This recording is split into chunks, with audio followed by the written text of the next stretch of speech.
Good evening, welcome to Anglia News.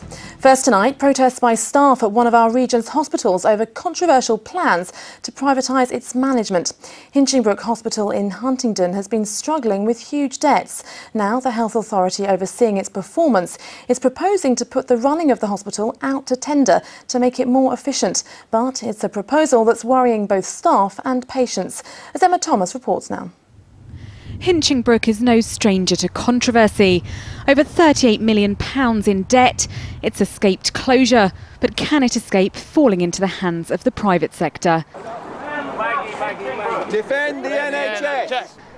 It was a protest to stop what people here see as a threat to the NHS itself and a march towards privatisation of their local hospital. The NHS was built for the people. It was designed for the people and not to be made for people to make lots and lots of money out of it. What has privatisation done to other firms? What has it done? Ruined them.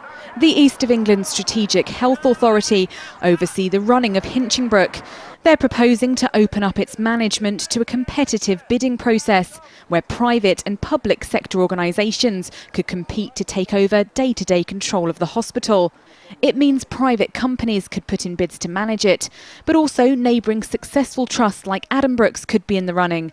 The board who currently manage the hospital would have to step aside for the process, but are also likely to put in a bid. There are good managers in the NHS, well-trained managers who know how to run an NHS trust. The problem hasn't been the quality of the managers, it has been the way the internal market that operates within the health service and how primary care trusts allocate budgets. The health authority insists that there's no threat to services at the hospital. They say they need to take these steps to ensure a healthy future for it by finding the best people to run it. There are major financial problems at Hinchingbrook and we need to find a sustainable future for Hinchingbrook that delivers the best deal for patients, the public and the taxpayer. The Strategic Health Authority say it's not a done deal. They're still in talks with the Department of Health over the proposals and expect to hear back in a few months. Emma Thomas, Anglia News, Cambridgeshire. Police are putting extra